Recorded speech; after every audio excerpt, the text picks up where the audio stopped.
अस्सलाम वालेकुम बच्चों, मेरी आवाज़ आ रही है आपको? वालेकुम सलाम जी सर, आ रही है। ओके।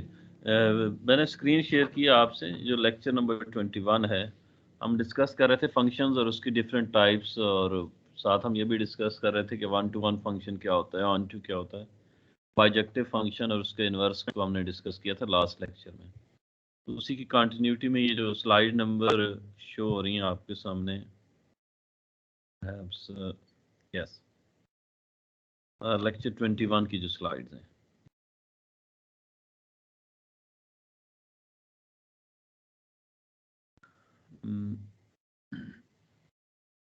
स्लाइड शो हो रही हैं? यस सर, हो रही हैं। ओके, चलें। सो उसी लेक्चर की कंटिन्यूटी में हम आज डिस्कस करेंगे इनवर्स फंक्शन क्या होता है and how do you find the inverse of a function. Then we will be discussing about the composition of function. फिर अगर कंपोजिशन ऑफ फंक्शन आप डिफाइन करते हैं तो किसी फाइनाइट सेट पे कैसे डिफाइन होगी या उसके इनफाइनाइट सेट पे कैसे डिफाइन होगी, and how you plot, how you determine domain range of composition of two functions or three functions, and then plotting a function or graphs of function. तो ये जो लेक्चर नंबर 21 है, ये इसके जो कंटेंट्स हैं ये आपके सामने आप देख रहे हैं स्लाइड नंबर 3 में। वैसे तो हमने एक फॉर्मल डेफिनेशन डिस्कस की थी लास्ट लेक्चर में। इस स्लाइड में अगर आप देखें स्लाइड नंबर 4 में, तो ये इनवर्स फंक्शन की एक फॉर्मल डेफिनेशन है जिसको मैं हाईलाइट कर रहा हूँ। फंक्शन इटसेल्फ क्या होता है कि function is a rule which is defined from one set x to another set y, so that for each value of set x there is a unique value in set y. तो actually जो set x है उसको हम domain set कहते हैं, set y को हम को डोमेन सेट कहते हैं। सेट x जो है वो हमारे पास इनपुट होता है और सेट y हमारे पास आउटपुट होता है। सेट x जो है वो प्री इमेज होता है और सेट y जो है वो इमेज सेट होता है। सो आपके पास दो सेट्स हैं, उन दो सेट्स का एक रिलेशन होता है, उसको आप डिफाइन करते हैं अंडर सर्टेन रूल, तो वो एक फंक्शन बन जाता है। और वो रूल ये है कि each value of domain set must have a unique image in codomain set. तो जो सेट एक्स है वो डोमेन है और सेट वाई कोडोमेन है। कोडोमेन और रेंज में थोड़ा सा फर्क है, यानी सेट वाई के वो एलिमेंट्स जो इमेज बन रहे होंगे उनको हम कहेंगे वो रेंज एलिमेंट्स हैं, जब वो रेंज सेट में आएंगे। ओवरऑल सेट वाई जो है उसको हम कोडोमेन कहते हैं। फिर हमने ये डिस्कस किया था कि वन टू वन फंक्शन क्या होता है कि different elements must have different images. अगर कोई दो एलिमेंट सेम है तो उनके इमेजेस भी सेम हैं, या मैं ये कहूँ कि अगर इमेजेस सेम हैं तो फिर वो एलिमेंट्स भी सेम होने चाहिए। ये वन टू वन की कंडीशन है। यानी अगर आप रिकॉल करें तो अगर आप कहते थे कि x1 और x2 अगर दो एलिमेंट्स हैं डोमेन के, तो f of x1 is equal to f of x2 हो, तो फिर x1 must be equal to x2। ये वन टू वन या सर्जेक्टिव इंजेक्टिव फंक्शन की कंडीशन होती है। फिर ऑन टू फंक्शन या सब्जेक्टिव फंक्शन की डेफिनेशन हमने ये पढ़ी थी कि अगर आपके पास ह- हर x के अगेंस्ट को y एग्जिस्ट करता है, और अगर y का हर एलिमेंट, यानी हम ये कहते हैं कि जो y सेट है वो रेंज सेट हो, आई मीन कि y सेट का हर एलिमेंट इमेज बन रहा हो x सेट के किसी एलिमेंट का। तो अगर y जो है उसमें कोड मेन सेट है that is equal to the range set, यानी every element of y is the image of sum of the element of set x, तो हम उसको कहेंगे कि ये ऑन टू फंक्शन है या सब्जेक्टिव फंक्शन है। इसकी डेफिनेशन लेक्चर नंबर 20 में, जो प्रीवियस स्लाइड्स अगर आप देखेंगे तो उसमें वो सारी चीज़ें लिखी हुई हैं। तो इनवर्स को जब आप डिफाइन करते हैं तो you replace domain with the range. याद रखें, जब आप कहते हैं कि फंक्शन इन्वर्टिबल है या उसका इनवर्स आप फाइंड करना चाहते हैं, तो फिर आप डोमेन को डोमेन नहीं कहेंगे बल्कि डोमेन और रेंज कहेंगे। रेंज का मतलब ये है कि वो फंक्शन ऑन टू हो गया। सो डोमेन और रेंज आपस में रिप्लेस हो जाती हैं। So domain becomes range and range becomes domain. और उसको आप डिफाइन करते हैं f inverse from y to x, so that f inverse y is equal to some element x. तो ये एक फॉर्मल डेफिनेशन है। अगर आपके पास y is equal to f of x एक फंक्शन है, तो f inverse of y equal to x ये उसका इन्वर्टिबल फंक्शन है, प्रोवाइडेड कि ये फंक्शन इटसेल्फ जो है वो बाइजेक्टिव फंक्शन हो, वन वन भी और ऑन टू भी। और ये हमने डिस्कस किया था लास्ट लेक्चर में कि अगर वो बाइजेक्टिव नहीं होगा तो फिर वो इन्वर्टिबल क्यों नहीं होगा, उसकी रीज़न क्या बनी थी, या तो यानी इन्वर्टिबल फंक्शन नहीं रहता वो एक्चुअली, यानी फंक्शन की डेफिनेशन जो है ना कि for each value of domain variable there is some element, there is some unique image in codomain set. तो ये डेफिनेशन जो है ये कंप्लीटली फुलफिल नहीं होती, इसलिए हम कहते हैं कि फंक्शंस को बाइजेक्टिव होना चाहिए अगर हम उसका इन्वर्स देखना चाहते हैं या उसकी इन्वर्टिबिलिटी देखना चाहते हैं। तो ये एक नीचे पिक्टोरियल डायग्राम से भी शो किया गया है कि f जो है it is defined from set x to y and f inverse is defined from set x to from set y to set x। So domain becomes range and range becomes domain. ये slide number 5 में arrow diagram से इसी चीज़ को represent किया गया है, set f को, जिसमें सेट x के जो एलिमेंट्स हैं उनका कोई इमेज सेट y में बन रहा है, और ये दोनों सेट्स जो हैं 1 to 1 भी, सॉरी ये जो रिलेशन है ये 1 to 1 भी है और ये रिलेशन ऑन टू भी है। ऑन टू का मतलब ये है कि आपके पास जो कोड डोमेन सेट है ये कम्प्लीटली रेंज सेट है एक्चुअली, और 1 to 1 के मीनिंग ये है कि different elements of set x are having different images in set y। तो इसलिए हम कहते हैं कि डिस्टिंक्ट एलिमेंट्स डिस्टिंक्ट इमेजेस, और जो कोड डोमेन है that is equal to range set, तो ये 1 to 1 भी है और ऑन टू भी है, तो ये बाइजेक्टिव। अब इसका इन्वर्स एग्जिस्ट करेगा। अब अगर आप y को यानी इसी x और y की पोजीशन को आप चेंज कर दें, और ऑफ कोर्स फिर आप y टू x आपने एरोस की डायरेक्शन देनी है, तो फिर भी ये फंक्शन रहेगा और उसको हम कहेंगे कि ये इन्वर्टिबल फंक्शन है या इन्वर्स फंक्शन है। फिर क्वेश्चन ये था कि आप किसी फंक्शन का, अगर कोई फंक्शन दिया हुआ है y is equal to f of x, तो आप उसका इन्वर्स कैसे फाइंड करते हैं।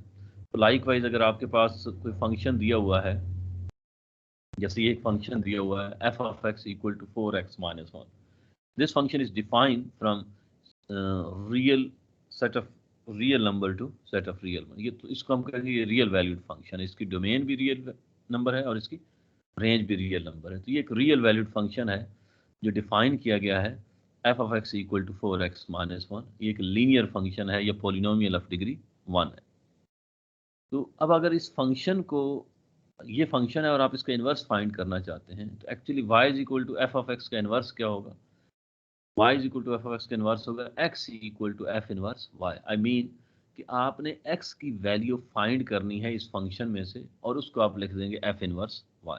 तो सिंपली इसी को अगर आप देखें, एफ ऑफ एक्स को आप y रखें और x की वैल्यू जो है वो फाइंड कर लें, तो ये जो x की वैल्यू अगर आप नीचे देखें तो y प्लस 1/4 है। So now this x is happen to be f inverse of y. तो f इनवर्स y क्या है, is equal to y plus 1/4, ये इस फंक्शन का इनवर्स है। और याद रखें अब आप y एक डमी वेरिएबल है, आप y को 1 रखेंगे तो आपके पास इनवर्स का image at y equal to 1 आ जाएगा। इसी तरीके से यानी 1 का इमेज आ जाएगा इनवर्स इमेज। इसी तरीके से y को 2 रखें, y सो y को x भी रख लेंगे तब भी ये क्या बन जाएगा, f inverse x is equal to x plus 1/4. So here y is dummy actually. So you may replace y with any of the variable or constant or parameter whatsoever. So that's how you determine the inverse of a function. यानी आपके पास कोई function y is equal to f of x दिया हुआ है, वो polynomial function है, वो एक्सपोनेंशियल फंक्शन है, वो ट्रिग्नोमेट्रिक फंक्शन है, किसी टाइप का भी फंक्शन है, आप सिंपल क्या करें कि उसमें से x की वैल्यू एक्सट्रैक्ट कर लें, यानी solve that function for x actually. x की वैल्यू आप डिटरमिन करें, बाकी जो y की टर्म्स हैं, कांस्टेंट हैं, कोई और चीज़ें हैं, तो आप उनको दूसरी साइड पे शिफ्ट कर। सो जो x की वैल्यू है that is actually equal to f inverse of y। This a theorem, slide number 7 को अगर आप देखें, if x and y are two sets, x and y are two sets and which are and function is defined from set x to set y which is 1 to 1 and on to function, I mean bijective function है, then f inverse y to x is also 1 to 1 and on to। Understood है कि जब हम ये कहते हैं कि कोई फंक्शन इन्वर्टिबल है, आई मीन कि वो फंक्शन 1 to 1 ऑन टू है, तो ये थ्योरम ये कहता है कि उसका इन्वर्स भी फंक्शन होगा और उसका इन्वर्स भी 1 to 1 भी होगा और ऑन टू भी होगा। तो ये ऑब्वियस सी बात है, जब आप कहते हैं 1 to 1 करस्पॉन्डेंस है, set x to set y है, तो वही 1 to 1 corresponding set y to set x भी एग्जिस्ट करती है। सिमिलरली जब हम कहते हैं सेट एक्स जो है वो डोमेन है, इसका हर एलिमेंट इमेज बनेगा और एक एलिमेंट का एक इमेज होगा, दो इमेजेस नहीं होंगे। तो उससे जो एरो निकलेगी हर एलिमेंट से वो एक सिंगल एरो निकलेगी। इसी तरह y जो है, जब हम कहते हैं ये ऑन टू फंक्शन है तो y का हर एलिमेंट उस पर कोई ना कोई एक एरो आ रही हो। तो 1 to 1 करस्पॉन्डेंस और ऑन टू ये इंश्योर करती है कि अगर आप x to y की बजाय y to x भी करेंगे तब भी वो 1 to 1 भी रहेगा और ऑन टू भी रहेगा। और इसको एक थ्योरम से प्रूव भी किया जा रहा है। तो लास्ट लेक्चर में हमने ये डिस्कस किया था कि अगर आपने के पास कोई फंक्शन दिया हुआ है तो आप उसकी वननेस को कैसे प्रूव करते हैं कि ये 1 to 1 फंक्शन है। You simply take two elements x1 x2 और आप उन दोनों एलिमेंट्स को और y की वैल्यूज लिखते हैं, f of x1 f of x2 और आप एज्यूम करते हैं कि ये f of x1 equal to f of x2 है, तो इससे आप प्रूव करते हैं कि x1 is equal to x2 है। इसी तरीके से ऑन टू भी आप प्रूव कर सकते हैं। ऑन टू के लिए सिंपल आप प्रूव करते हैं every element of range set और codomain set is the image of an element of set x। ये दो चीजें अगर आप प्रूव कर देते हैं तो फंक्शन 1 to 1 भी हो जाता है और फंक्शन ऑन टू भी हो जाता है रिस्पेक्टिवली। तो इस थ्योरम से सिंपल ये प्रूव किया जा रहा है कि अगर फंक्शन बाइजेक्टिव है तो उसका इनवर्स भी बाइजेक्टिव होगा। और ये सिंपल सा प्रूफ है, इसमें वैसे ऑब्वियस सा प्रूफ है। लबिका मुझे नहीं पता, इधर खोलो। माइक ऑफ कर दो निमरा यूसुफ। Sorry sir.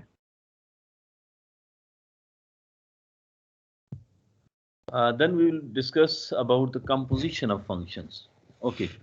जैसे आप कहते हैं ना कि दो रियल नंबर्स को ऐड कर रहे हैं, सब्ट्रैक्ट कर रहे हैं, इसी तरीके से वेक्टर्स की एडिशन आप पढ़ते हो, सेट्स का यूनियन, सेट्स की इंटरसेक्शन पढ़ते हो। इसी तरीके से जो फंक्शंस होते हैं इनकी कंपोजिशन होती है कि आप कैसे दो या दो से ज़्यादा फंक्शंस को आपस में कंबाइन करते हो।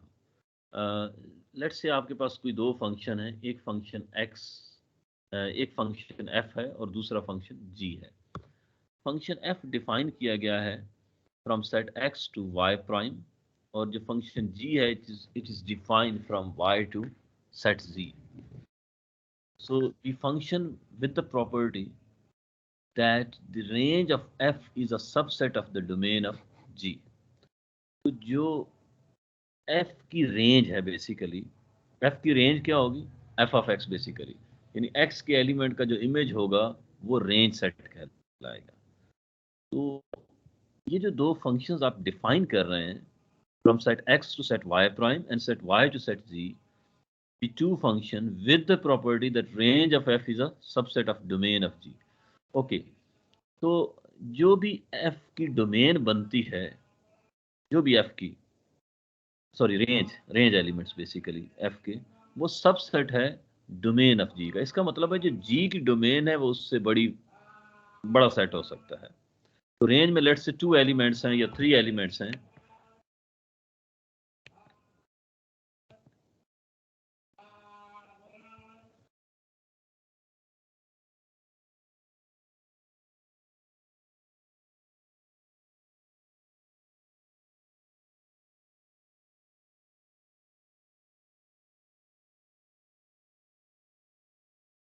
ओके। सो अगर आपके पास कोई दो फंक्शंस दिए हुए हैं from set x to set y prime and set y to set z, तो कंडीशन ये है कि जो f की रेंज है that must be subset of the domain of g। Then you define a new function g composition f और f composition g। So g composition f को आप डिफाइन करेंगे from set x to set z। I mean कि domain of f is equal to range of set g। तो आप एक की domain और दूसरे की रेंज से एक फंक्शन डिफाइन करते हैं जिसको हम composition function g circle f कह रहे हैं, g कंपोजिशन f। और इसकी डेफिनेशन क्या है g कंपोजिशन f की, that is g of f of x for all x belongs to x। तो एक्चुअली आप सबसे पहले एवेल्युएट करते हैं f of x। f of x क्या आएगा कि हर x के अगेंस्ट आपके पास एक y मिलेगा जिसको हम f ऑफ x कहेंगे, जिसको हम कहेंगे कि ये रेंज है बेसिकली सेट f की या फंक्शन f की। तो रेंज ऑफ फंक्शन f के अगेंस्ट आपके पास जब आप g उस पर अप्लाई करेंगे ऑपरेटर, तो उसके अगेंस्ट आपको जो वैल्यू मिलेगी वो जी कंपोजिशन एफ की वैल्यू मिलेगी। सो जी सर्कल एफ, इसको हम रीड करते हैं G composition F. So the function G composition F may be commutative और मे नॉट बी कम्यूटेटिव, यानी ये जी कंपोजिशन एफ और एफ कंपोजिशन जी हमेशा इक्वल नहीं होते। इन पर्टिकुलर केसेस ये दोनों सेम होते हैं, कम्यूट कर जाते हैं, अदरवाइज आप एग्जाम्पल में देखेंगे तो हमेशा कम्यूट नहीं करते। तो अगर आप इसको डायग्राम के थ्रू देखें तो आपके पास एक सेट एक्स है और उसमें एलिमेंट्स एक्स पड़े हुए हैं। जब मैं कहता हूँ small X it belongs to capital X, इसका मतलब it represent every element of set x and it is defined, the function F is defined from set x to set Y.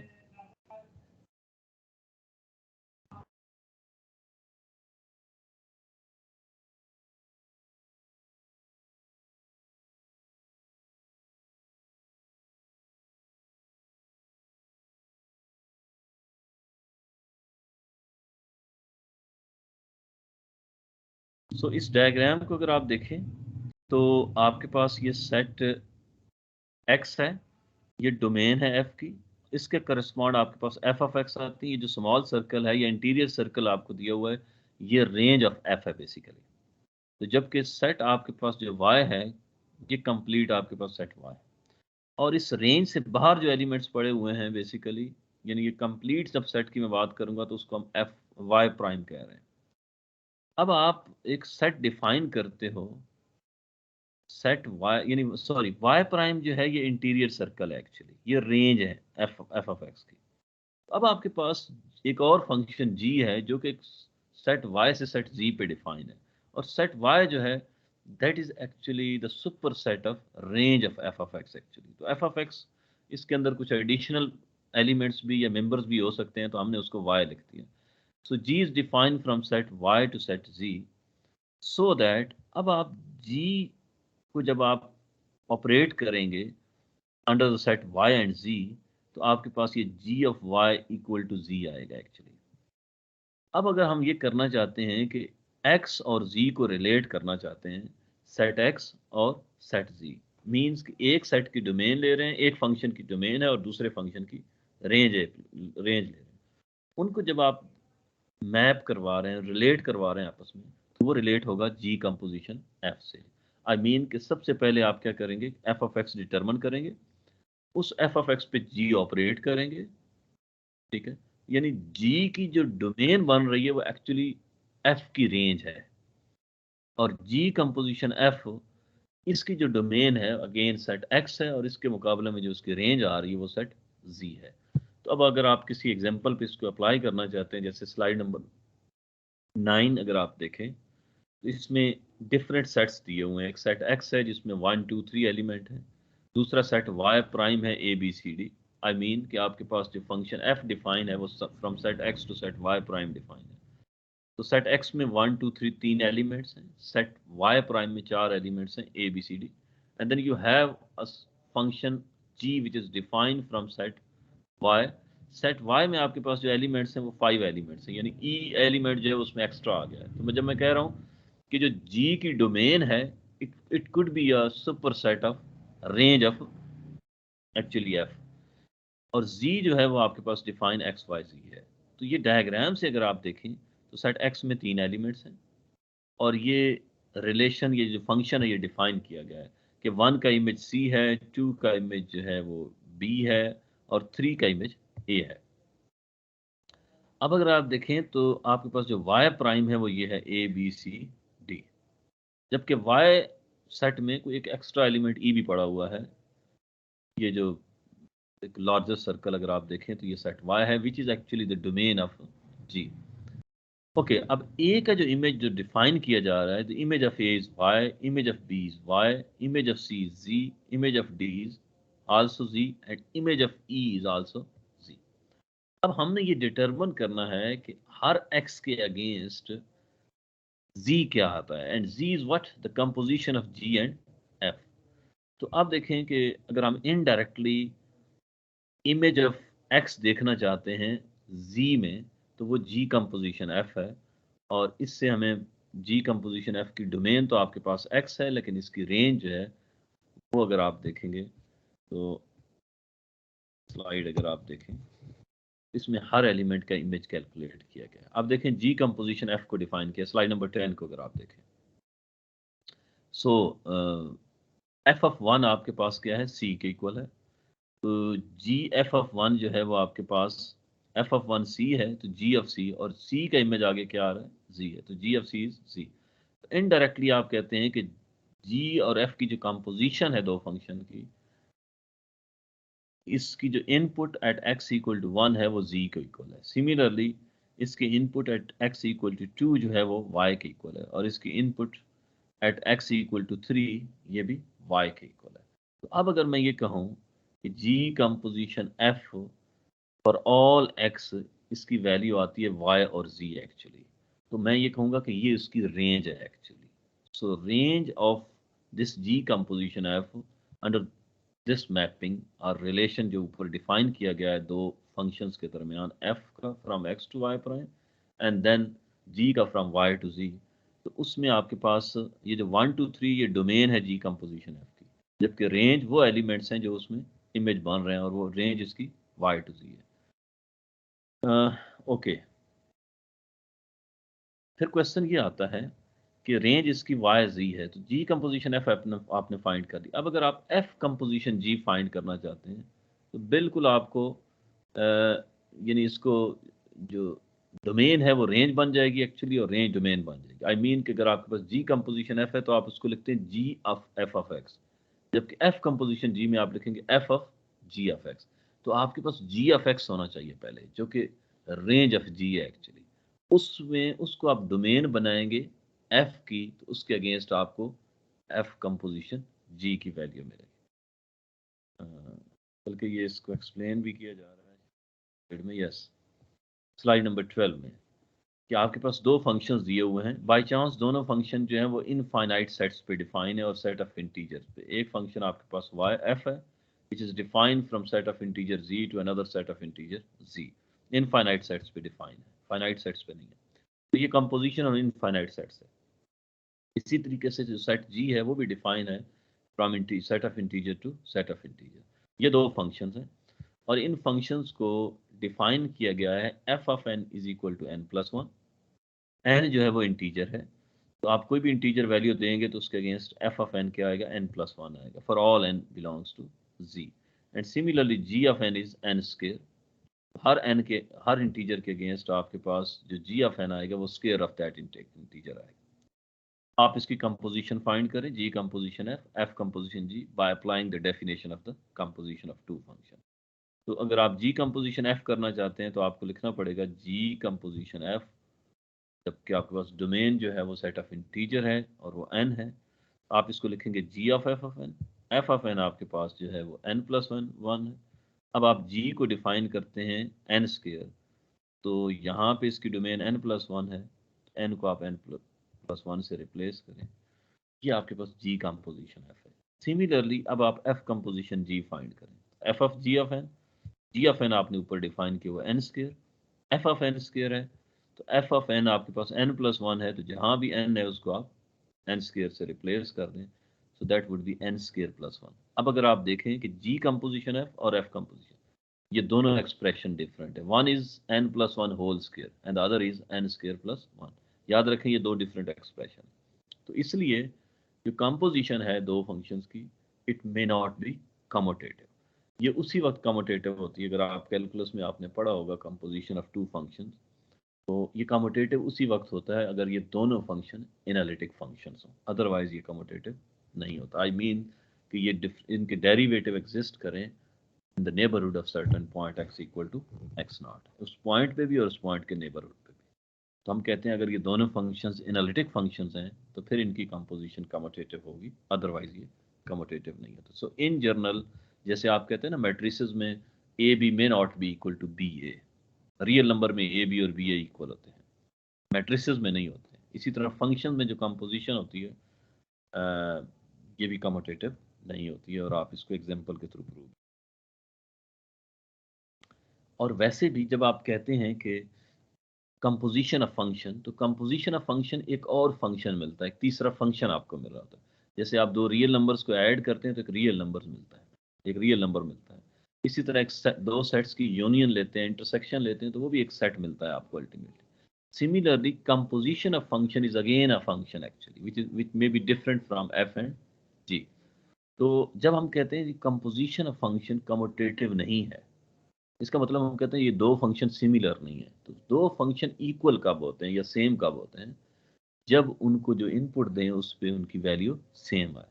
अब अगर आप इसी फंक्शन को, जिसको आप अभी थोड़ी देर पहले प्रूव कर रहे थे कि इनकी एफ कंपोजिशन जी और जी कंपोजिशन एफ इक्वल नहीं आती हैं, आप कोई भी डोमेन वैल्यू ले लें, एन की वैल्यू जैसे इसने 1 ले ली है, तो जी कंपोजिशन एफ में जब 1 पुट करते हैं तो आंसर 4 आता है, एफ कंपोजिशन जी में पुट करते हैं तो आंसर 2 आता है। इसका मतलब है कि ये कंपोजिशन ऑफ टू फंक्शन अगर सेम नहीं है, इक्वल नहीं है, तो इसका मतलब क्या हुआ कि कंपोजिशन ऑफ फंक्शन सेम ना होने का मतलब ये है कि ये दो फंक्शन डिफरेंट है एक्चुअली। तो जी कंपोजिशन या F is different from F composition G. आप कोई भी एक डोमेन वैल्यू लेते हैं तो उस डोमेन वैल्यू पे उनका आंसर डिफरेंट आता है। ओके, ये कंपोजिशन विद आइडेंटिटी फंक्शन, ये वो चीज़ें हैं जो आपने बेसिक कैलकुलस में भी पढ़ी होंगी। आइडेंटिटी फंक्शन लास्ट टाइम भी हमने डिफाइन किया था, एक ऐसा फंक्शन जिसको जो इनपुट दें उसके अगेंस्ट वही आउटपुट आ जाए। मतलब मैं इनपुट ए देता हूँ तो आउटपुट भी ए मिले, इनपुट बी देते हैं तो आउटपुट भी बी मिले, इनपुट सी देते हैं तो आउटपुट भी सी मिले। तो हम कहते हैं I of X is equal to X. इसको आई एक्स लोअर इंडेक्स में अगर एक्स लिख दें तो ये आई एक्स जो है दैट इज इंडिकेटिंग दी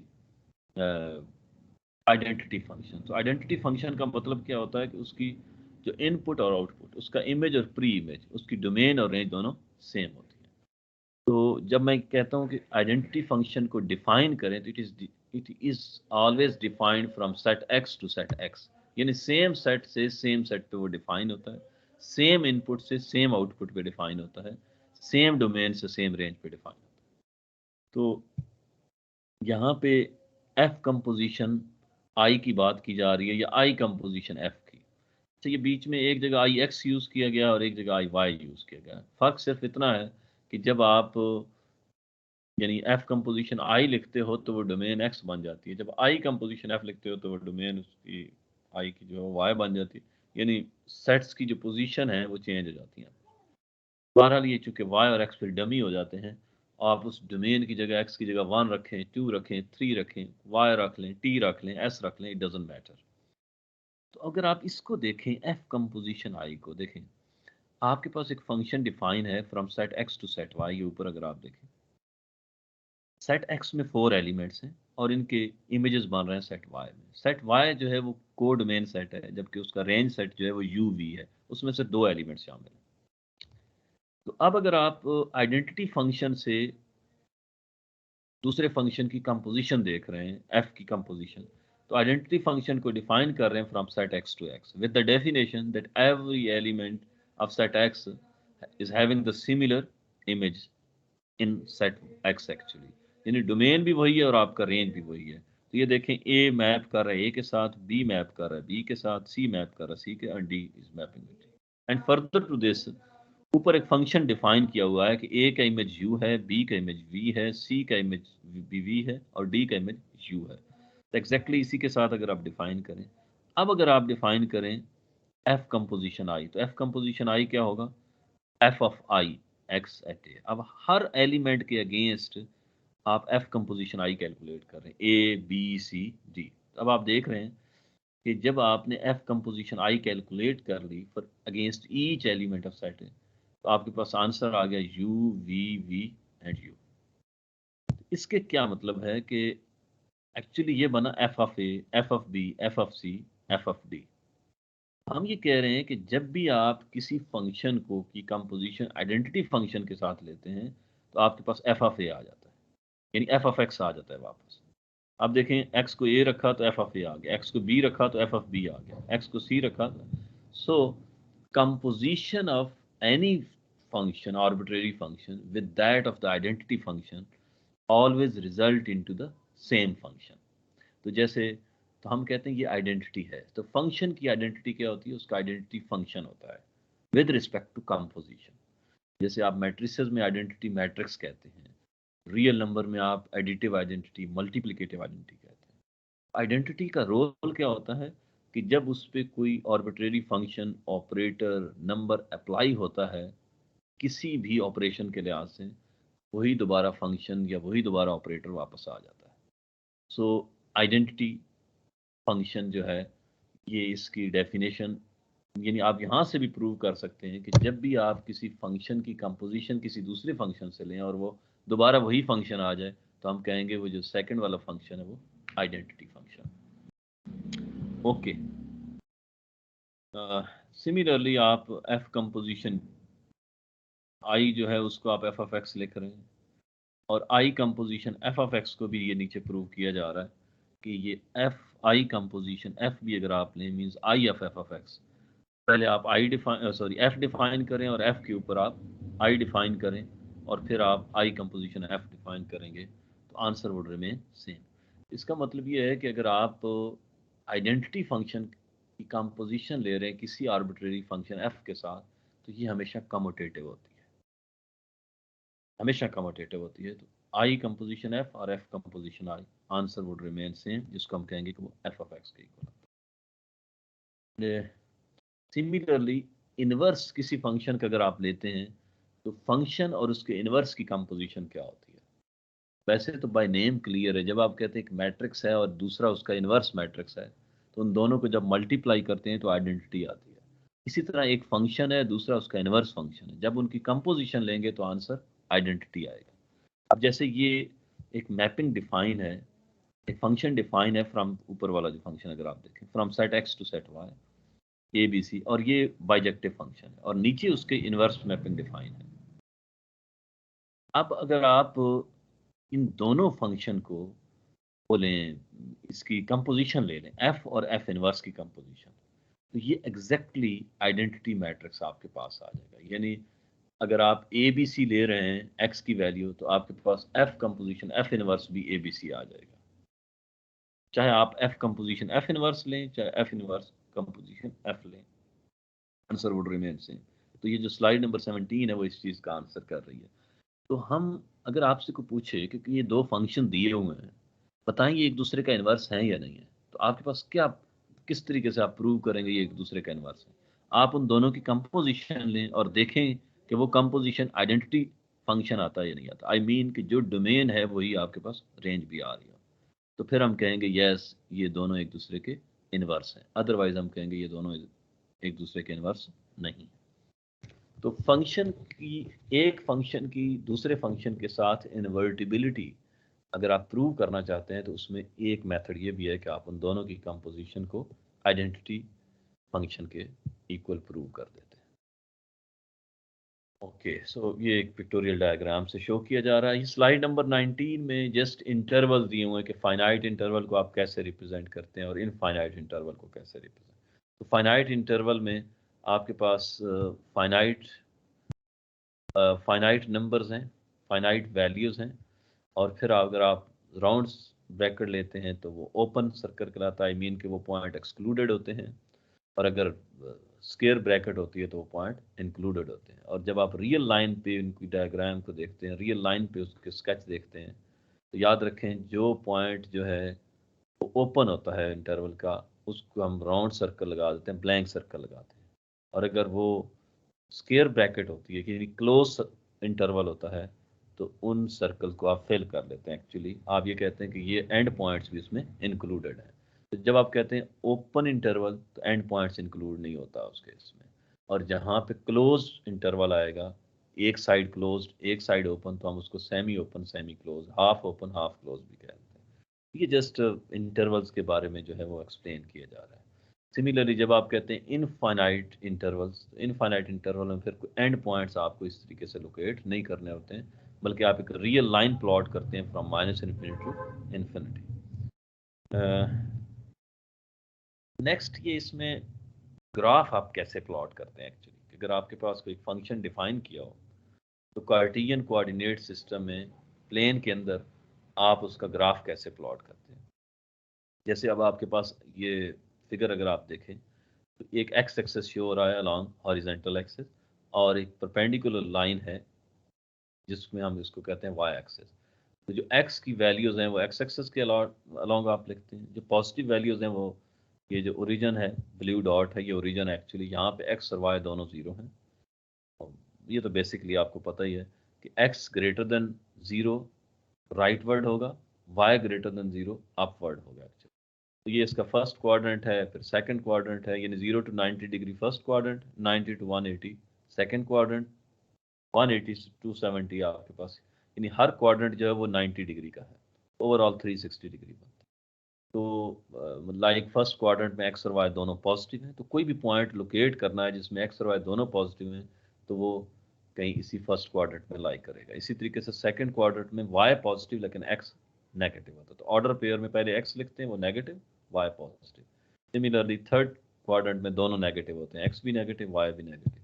और फोर्थ क्वाड्रेंट में, तो अब आपके पास कोई भी y is equal to f of x दिया हो, आपने एक कार्टेशियन प्लेन के अंदर उसका अगर ग्राफ लोकेट करना है, तो आप उसकी डोमेन और रेंज एलिमेंट्स उनके ऑर्डर पेयर लिखें, और उन ऑर्डर पेयर को आप इस कार्टेशियन प्लेन में लोकेट करें, उन पॉइंट्स को, और फिर उनको ज्वाइन कर लें, तो आपके पास एक फंक्शन का ग्राफ आता है। तो graph is simply represented as a relation between two set, set x and set y. और वो रिलेशन कैसे आप ड्रॉ करते हैं, ग्राफ ड्रॉ कैसे करते हैं, कि आप उसकी डोमेन और रेंज को एज एन ऑर्डर पेयर लिखते हैं, उन पॉइंट्स को आप लोकेट करते हैं इस कार्टेशियन प्लेन के अंदर, और जो जो पॉइंट्स लोकेट हो रहे हैं उन पॉइंट्स को ज्वाइन कर लेंगे, तो वो उस फंक्शन का ग्राफ बनता है। जैसे ये एक ग्राफ है y is equal to x plus one का। अब इसमें डोमेन जो है वो आपके पास सेट ऑफ रियल नंबर है, इसकी जो रेंज आ रही है वो भी सेट ऑफ रियल नंबर है। तो अब आप x को 0 1 2 3 4 कोई वैल्यू देंगे, उसके अगेंस्ट y आता जाएगा। तो इन पॉइंट्स को अगर आप लोकेट कर दें, आपस में ज्वाइन कर लें, तो वो एक स्ट्रेट लाइन बनती है। और ये देखें, जहाँ पे y को कट करती है उसको हम y इंटरसेप्ट कहते हैं, और जहाँ पे वो x को कट करती है उसको हम x इंटरसेप्ट कहते हैं। और इस ग्राफ से भी आपको पता चल जाता है कि ये फंक्शन का ग्राफ है या नहीं है। उसको हम कहते हैं वर्टिकल लाइन टेस्ट, कि आप कोई भी line parallel to y axis draw करें, यानी वर्टिकल लाइन ड्रॉ करें, वो इस ग्राफ को एक पॉइंट पे इंटरसेक्ट करनी चाहिए, फिर हम कहेंगे ये one to one function, sorry ये फंक्शन का ग्राफ है। अगर कोई वर्टिकल लाइन, जैसे अगर पैराबोला है जिसकी ओपनिंग अगर आप लेफ्ट वर्ड या राइट वर्ड कर लें, पैराबोला पे जब भी एक लाइन ड्रॉ करेंगे वर्टिकल, वो दो पॉइंट पे एक्चुअली क्रॉस कर रही होगी। इसका मतलब यह है कि x की एक वैल्यू के अगेंस्ट आपको y की दो वैल्यूज मिल रही हैं एक्चुअली। जहां पे वर्टिकल लाइन कट करती है ना, वो y वैल्यू होती है, और उसके अगेंस्ट नीचे आपने x की वैल्यू देखनी होती है। तो अगर वर्टिकल लाइन एक से ज्यादा पॉइंट पे कट करती है, तो वो जो यूनिकनेस वाली कंडीशन है ना फंक्शन की, वो कंप्लीट नहीं होती है।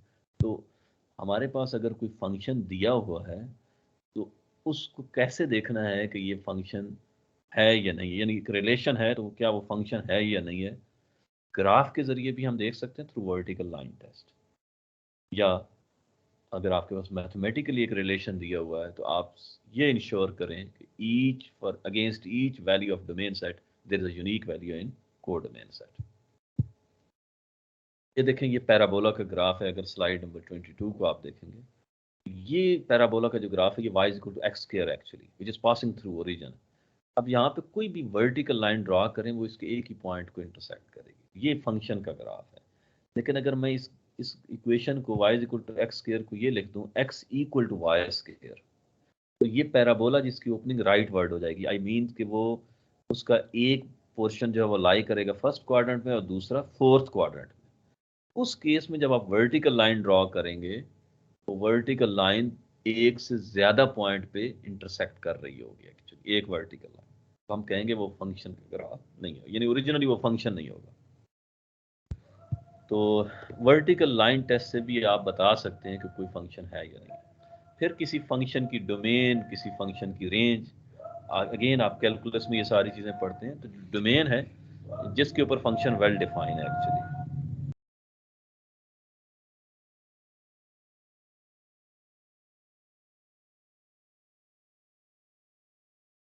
ओके, सो डोमेन और रेंज जो है,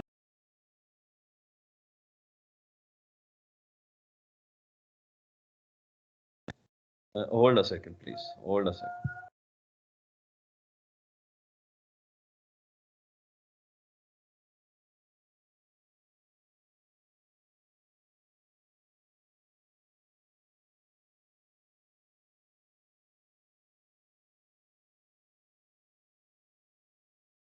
ओके, तो ये कुछ फंक्शंस लिखे हुए हैं जिसमें एक x y is equal to x square एक पॉलिनोमियल ऑफ डिग्री 2 है, 1/x है, एक रेडिकल साइन में जो फंक्शन लिखे हुए हैं x under root 4 minus x 1 minus x के।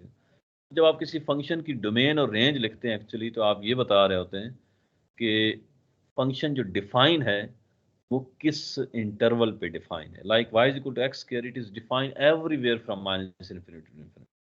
और इन माइनस इन्फिनिटी और इन्फिनिटी के अंदर जो वैल्यूज़ हैं, जब वो इसमें पुट करते हैं तो इसके अगेंस्ट जो वाई की वैल्यूज़ हैं ये सारी positive value, non negative values मिलती हैं। जीरो टू इन्फिनिटी उसकी रेंज है और माइनस इन्फिनिटी टू इन्फिनिटी उसकी डोमेन है।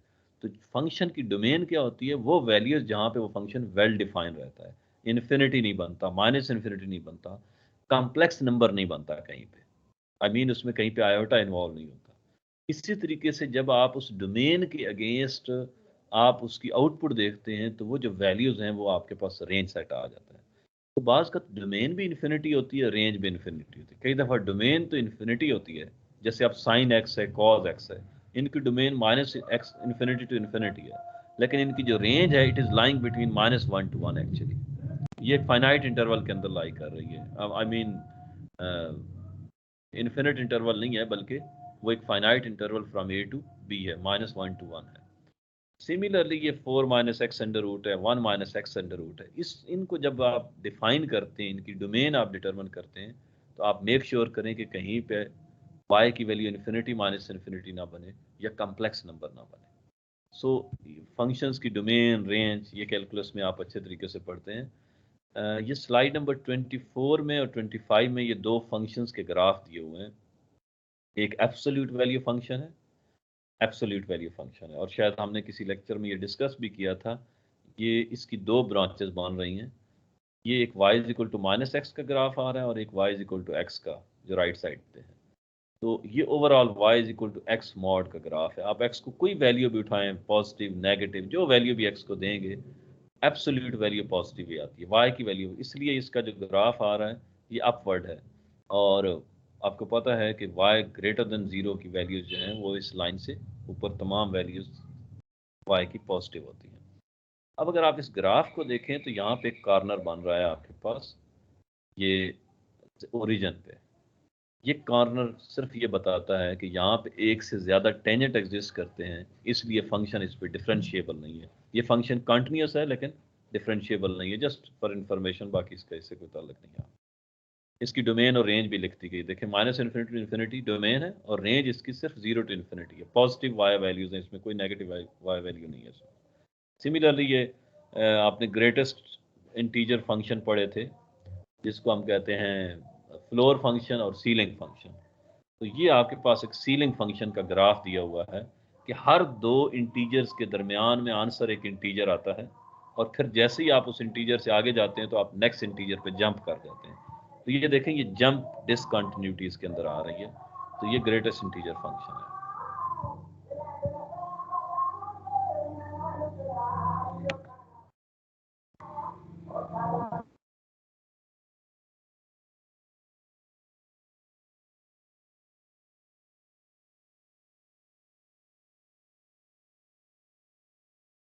ओके, अब आप कोई क्वेश्चन, क्यूरी, कोई कमेंट है तो आप कर लें, सवाल जवाब कर लें, शाबाश।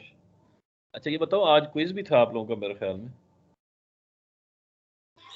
जी sir. Excuse me sir. Hello, ये बच्चे, एक्सक्यूज मी सर। आवाज मेरी नहीं आ रही? जी सर आ रही है सर। लास्ट सैटरडे को मैंने पूरी क्लास ली थी लेकिन वो उधर एब्सेंट मार्क हुई है। Last Saturday? जी सर। तो अटेंडेंस मैंने अभी मार्क ही नहीं की वहाँ पे। सर 25th नहीं थी? मेरा नहीं ख्याल है, मैंने अभी तक उस अटेंडेंस दी नहीं है उनको। चलो मैं देख लूँगा। क्या नाम है? तैयब, मोहम्मद तैयब बिन खालिद।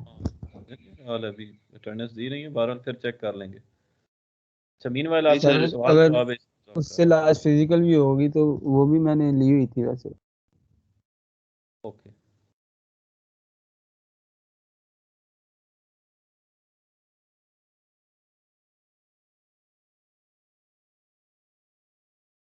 अच्छा, आज आपका क्विज भी है ना ऑनलाइन का?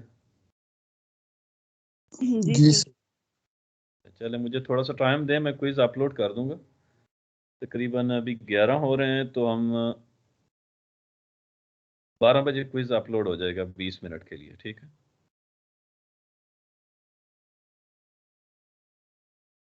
एग्जैक्ट सर 12 12 पे। बजे भी होगा ना, फिर काम वगैरह है कोई कर लूँ? जी, मैं ये कह रहा हूँ कि आप लोग थोड़ी सी तैयारी कर लें मजीद। 12 बजे क्विज आपका अपलोड हो जाएगा।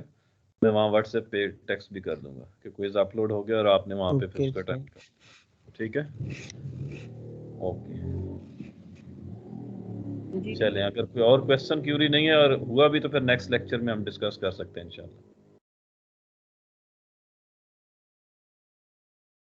ठीक है ओके। सर। ओके सर, अल्लाह हाफ़िज़।